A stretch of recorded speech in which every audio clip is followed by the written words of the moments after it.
Звільненого після триденного арешту Абдулу Ібрагімова біля ізолятора зустрічають родичі та небайдужі. За його словами, його визнали винним у пропаганді екстремізму за репост на сторінці ВКонтакті, зроблений ще в 2013 році. Данное обвинение невозможно принять ни сердцем, ни здравым смыслом, потому что первый фактор – это территория, где я проживал, тогда была другого государства, у которой нет таких законов, говорящие о каком-либо экстремизме и так далее. Данный репост был посвящен пострадавшему народу в Сирии, повидавшим боевые действия. Всего лишь выражение сочувствия и так далее. Співробітники окупаційного ізолятора Євпаторії, а також арештанти, які там утримуються, дізнавшись, за що туди запроторили Ібрагімова, були шоковані та не стримували сміх. Люди были диким образом удивлены и не скрывали своего смеха и абсурдности данной судебно-обвинительной практики Российской Федерации. То есть вже в оселі Абдулу зустрічали дружина та син.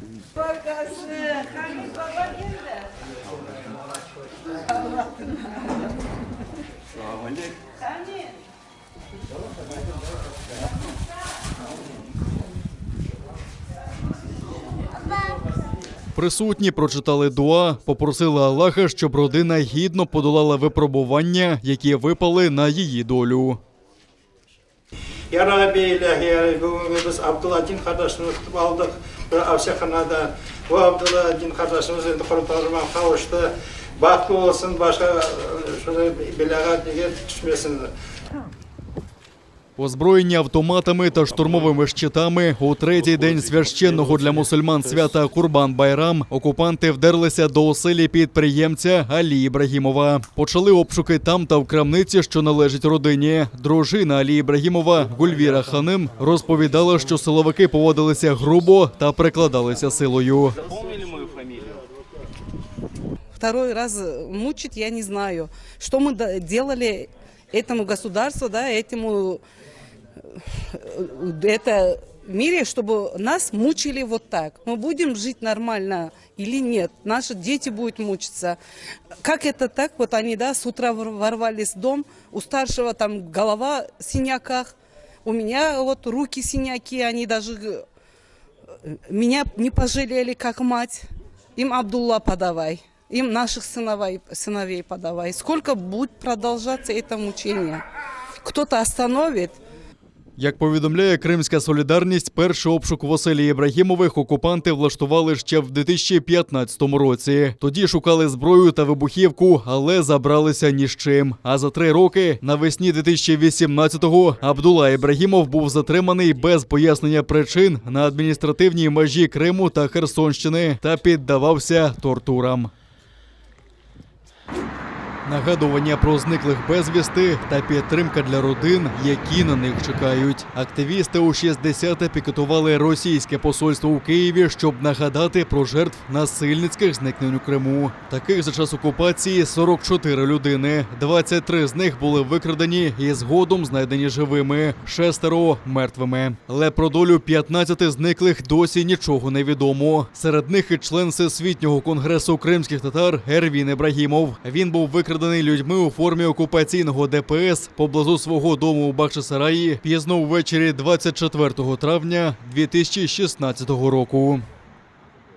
Ми кожен місяць виходимо під посольство Російської Федерації, щоб нагадати суспільству, що в нас є 15 зниклих за майже ось уже ці всі роки окупації. І ці 15 зниклих мають своїх батьків, дітей, родичів. І ці батьки, діти і родичі зовсім не знають, що з цими людьми сталося і де вони. Ми підтримуємо і цих зниклих, і їх батьків, родичів. Мета саме цієї 60-ї акції полягає в тому, щоб підтримати родичів викрадених в Криму і вселити їм надію на те, що їх рідні живі, що їх рідні незабаром повернуться додому, зможуть роз'єднатися зі своїми родинами і відновити життя в нормальних, мирних умовах, без репресій, без тиску з боку окупаційної влади. Орден за Крим. Владимир Путін нагородив свого друга-мільярдера Юрія Ковальчука. В указі зазначено, що той дістає відзнаку за значний внесок у реалізацію соціально значущих проєктів на окупованому півострові. До таких, ймовірно, належить незаконно привласнене Ковальчуком майно. Його компанії загарбали винзаводи «Масандра», «Новий світ» і низку туристичних об'єктів. Ковальчук – один з головних акціонерів Банку «Росія». В 2014 році, відразу після окупації Криму, і банки Ковальчук підпали під санкції Сполучених Штатів. У заяві Міністерства фінансів США говорилося, що він є особистим касиром Путіна. 7 українських воїнів поранено на Східному фронті. Про це повідомляють у штабі Об'єднаних сил. Зранку російські окупанти прицільно били з важкої артилерії. 4 бійців дістали уламкові поранення, ще 3 – бойові травмування. Їм надали першу допомогу та евакуювали до шпиталю. Відомо, що 1 воїн зараз у важкому стані. Ворожий обстріл українських бійців гамували вогнем у відповідь. 2 українських захисників дістали поранення і минулої доби. Загалом ворог 11 разів порушив тишу і отримав відповідь вогнем. Біля Нью-Йорка окупанти 4 рази відкривали вогонь з мінометів 120-го та 82-го калібрів, а також станкових протитанкових гранатометів. У напрямку Причепилівки збройні формування Російської Федерації тричі обстрілювали українські позиції з автоматичних станкових гранатометів, великокаліберних кулеметів і стрілецької зброї. Неподалік Південного російсько-окупаційні війська здійснювали обстріли зі станкових протитанкових гранатометів.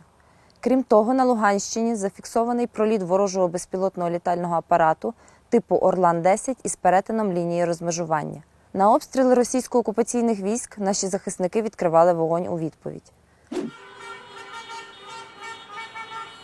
Президент Тунісу Каїс Саїд відправив у відставку прем'єр-міністра, заморозив роботу парламенту на 30 днів і позбавив депутатів імунітету. Він також сказав, що в разі опору задіє Збройні сили. Так він відреагував на масштабні протести, що охопили багато міст країни. Саїд заявив, що бере на себе повноваження уряду за сприяння нового прем'єр-міністра. Президент бере на себе виконавчу владу за допомогою уряду, очолюваного прем'єр-міністром, якого призначає президент республіки.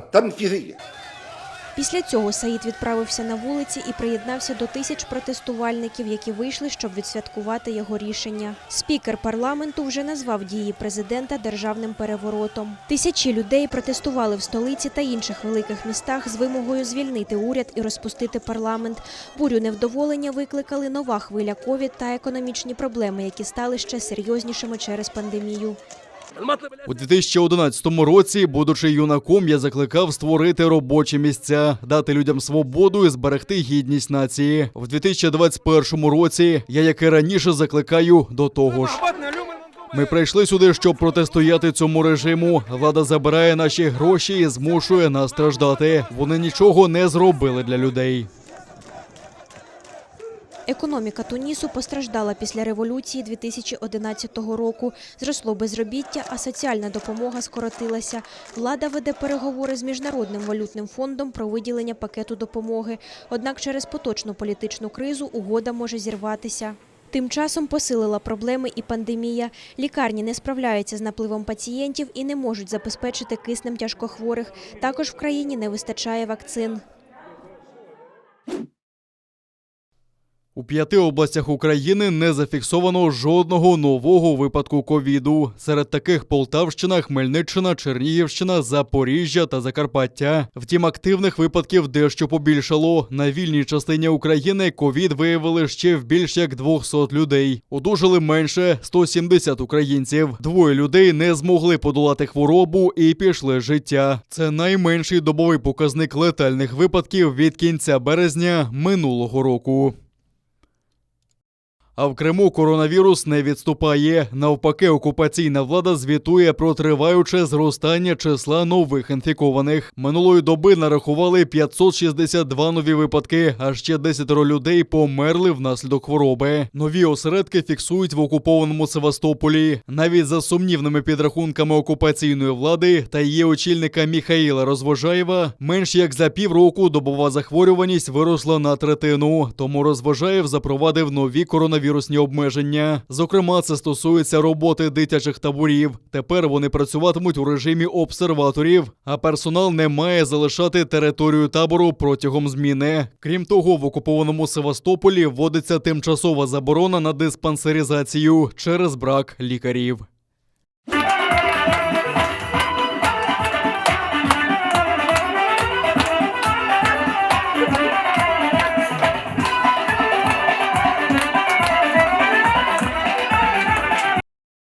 В затишку тіні на зручних тапчанах, насолоджуючись природою. У традиційній кримсько-татарській атмосфері гостьового двору Ескіх Рим присутні знайомились з культурним та історичним спадком корінного народу. Природньо все починається з кави та традиційних наїдків. Люди дуже полюбляли сидіти в таких кафенях на тапчанах, пити каву, розмовляти з я не знаю, мандрівниками, ділитися своєю культурою, своїми історіями, своїми якимись традиціями. Добу ханів-гераїв називають «золотим часом» – періодом розквіту культури та державності. Через півострів пролягав шовковий шлях, якими йшли мандрівники та торговці із заходу на схід та зі сходу на захід, обмінюючись з місцевими багатствами своїх культур. Заможність та вишуканість у кожній деталі національного одягу, а присутніх знайомлять з деякими таємницями вбрання. Этот манжет, который... Когда женщина выходила на улицу, он отворачивался и закрывал полностью руку, для того, чтобы чужой глаз не видел лишних кусочек женского тела. А когда она приходила домой, она отворачивался опять вот этой красивой вышитой стороной, и близкие могли любоваться красотой женщины. Пишне оздоблення вбрання символізувало достаток. Традиційно його обшивали золотими монетами. Згодом в часи сталінського геноциду, депортації, це рятувало народ на чужині. То, что на фестах были монетки, очень многих семей спасло именно в депортации, потому что во время депортации многие забирали с собой либо пояса, либо вот эти кошельки с монетками, либо фесы, и там уже в депортации вынуждены были связать эти монетки, чтобы можно было купить хлеб. Шана своєї родини у крові кримських татар, каже історик Гульнара Абдулаєва. Але для ханської доби притаманна повага і прийняття інших народів та культур. Крымское ханство, оно было многонациональным. Здесь тоже были также коренные народы, как караимы, крымчаки, здесь проживали урумы, здесь проживали армяне, армянлеров называли. Это был тот же самый тюркский народ, просто они исповедовали григорианскую церковь. И ко всем религиям, конфессиям на территории Крымского ханства относились с большим почтением. Ислам и религия государственный ислам все-таки способствовало тому, что это было толерантное отношение к иноверцам. Да, они платили налог с не мусульман, но тем не менее налога было 2, харадж и джизья. Они освобождали только те семьи, в которых не было мужчин. И опять-таки, если парень из христианской семьи изъявлял желание идти в поход с крымским ханством, то эта семья тоже освобождалась от налогов. Освіта була фундаментом Кримського ханства, а дістати її мав кожен. Ба більше, Зінджерли Медресе, що біля Бахчисарая, фактично стало першим вищим навчальним закладом Східної Європи, засноване навіть раніше Острозької академії. Вообще, Крымский Великий хан выделяли очень большие средства, но на развитие образования. Потому что всегда считалось, что если нация образованная, она добьется многого. И обязательное было образование для всех, для мальчиков и девочек. Обязательно все должны были заканчивать хотя бы начальную школу, мектебы. Мектебы были практически при каждой мечети. Важно было больше дать образование девочке, нежели мальчику, потому что девочка – это мать, и она передавала образование своим детям. И это было очень важно. Проєкт присвятили ухваленню закону про корінні народи України. Організатори заходу планують продовжити культурний обмін та популяризувати традиції та історію кримських татар.